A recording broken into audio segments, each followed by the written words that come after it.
Hi everyone, hope you are doing well from wherever you're watching this channel, depending on your time zone. Now, we have had a problem in this country whereby health workers are not on duty because they have not been paid. And if you see people demonstrating, they are not demonstrating because of delay of 1 month's salary, not 2 months' salary. It will be 3, 4, 5, 6 there. So they have been silent for long. To an extent, they cannot afford to continue being silent. So instead of government solving that problem, it's like they're just adding an insult to the injury. You can imagine as of now, CS for Health, Susan Nakhumicha, is confirming to Kenya and the world at large that the government is broke, and that's why NHIF remittance is not going through. I'm saying this because before she come out to respond to this issue, there have been a problem. People have been complaining that when they get to the hospital, they are being turned back. If you are using NHIF card, it's either you are paying cash or you go back. So I'm wondering, what is happening? And I'm not just talking because I've seen people complaining. I have seen my own mother in this very situation. Today she called me. I pay for around about 4 people because you just get to the village and you look at the situation of someone. People are in need of medication. But because they cannot afford, the only way to help them is when you bring them to this NHIF program. It was a sure bet when Uhuru was in power. Someone will get to the hospital and get treated. So for me, I have been paying for 4 people just to make sure that nani watu wako na shida ya magonjwa mingi. So ukiangalia the only way to help ni kuweka kwa program ya NHIF so that at least they can get to hospital, wapate dawa, wahudumiwe. Today they are being turned back. Even my own mom ilibidi sasa aende na cash ndio ahudumiwe. But what is the reason Nakhumicha is giving? Let me just quote her. Kenya is broke, and that is the fact that no one can deny at all. The cash crisis has even affected NHIF, and that is the whole truth. We are working on all available interventions to see how we will address the situation. One of the best solution we are thinking about is the introduction of Finance Bill 2023. That is why our president is so passionate about it. Nakhumicha is not convincing me. I don't know if you are convinced with this statement.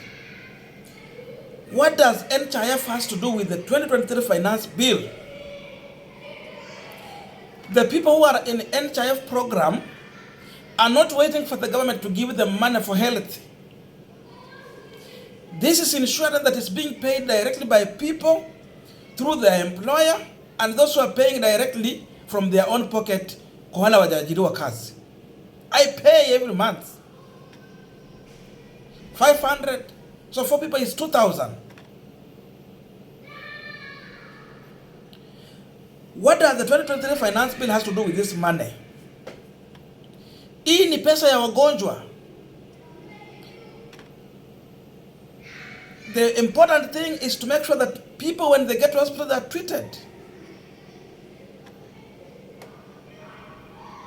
Na wale watu ambao wajajiriwa kazi na wako kwa program ya NHIF, most of them wanakuanga wako na magonjwa kwa mwili. So that's the only way to help them. But just imagine such a mother, a grandmother, a son, a daughter, she's being turned away. Pesa ya 2023 finance bill has to do, iko na shughuli gani na pesa ya NHIF? NHIF ni pesa zinalipwa na wananchi ama waajiriwa wao kila mwezi. I am not convinced. So is Nakhumicha confirming that Ruto has decided to go and raid NHIF fund to use in other activities or programs and leaving it empty? And if so, then what is the difference between William Ruto and Mackenzie? Mackenzie aliambia watu fanya fasting mkufe muende mbinguni. Ruto ameenda amechukua pesa ya wagonjwa ameweka kwa kazi zake zingine, hajali kama kuna watu watakuwa na shida ya kuwa na uwezo ya kulipia matibabu. So people are going to die because they cannot afford to pay for cash. So you end up having a sick person anakuwa turned away by doctors. Akienda nyumbani sana anaenda kukufa.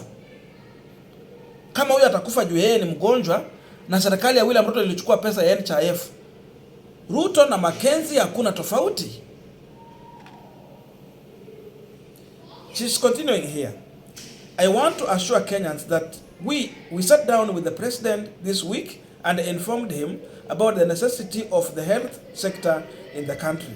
I told him that he should prioritize the matter and look for funds to pay NHIF. He agreed. And the CS is claiming that the permanent solution would be adoption of the Finance Bill 2023. She's still insisting on this one. I know our own sister Nahumita from Trans Nzoia. She might be willing to do work, but the person who gave her that job is not willing to facilitate her to do her work. So if there is going to be failures in health, hii mzigo yote watatusukumia Susan Nahumita. Nahumita will carry the luggage here. The blame will go to her. But she has little to do with this one. Hii ni kazi ya William Samuel Ruto. Angekuwa ni mtu wa maadili yake, anataka kuweka heshima zake and her profession, because I know she's a professional in health, ni heri tu kuresign kwa serikali ya Ruto. You can't be overseeing a ministry where people are going to die because they've been denied treatment and they have paid for, and the reason being that Ruto took the money and diverted it into other activities. Si pesa tangetumia kulipa madaktari. I think that one could make sense. And I finished this what he's saying. Lastly, we are in talk with the Treasury to see how this money will be released. Talk are at an advanced stage and very soon things will be better. Kwa nini aenda kunegotiate na Treasury ndio watoane pesa ya kuenda kwa NHIF when people remitted their money na ziko pale? Treasury inaona hizi ni pesa za NHIF, isipeana tu direct kwa NHIF so that watu wahudumiwe kwa hospitali. What are they negotiating about? What are they discussing about our money? What is the discussion here? I don't understand totally. So Wakenya wakuwe na habari ya kwamba kuna watu wanakufa huku nje kwa sababu wamekosa matibabu. Na sababu kubwa ndio wamekosa matibabu ni kwamba hii serikali ya Ruto imechukua pesa ya matibabu ikapeleka kwa kazi zao zingine. They are pocketing our money. And Ruben Kigame said something about this issue of affordable housing. If Ruto cannot be trusted with the money for sick people, how can Kenyans trust William Ruto with the affordable housing money? Yenye anasema utarudishiwa kama hauna mpango ya kuchukua nyumba. How can you trust him with this money? This is what Ruben Kigame said. You cannot force people to have a house they have not asked for. The more you insist that they must have a house before food, the more your motive become clear. It is not the house you want the people of Kenya to have. It is what you and your friends will get financially from building houses for Kenyans by force.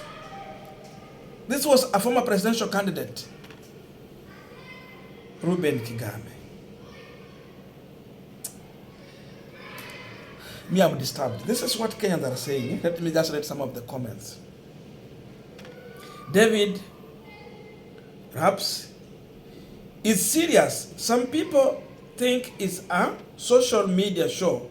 My colleague last week was turned away from a health facility because NHIF card not acceptable. No money from NHIF to the facility. George Muhwana, he is busy making money to reach where Kenyatas are at the expense of drying patients.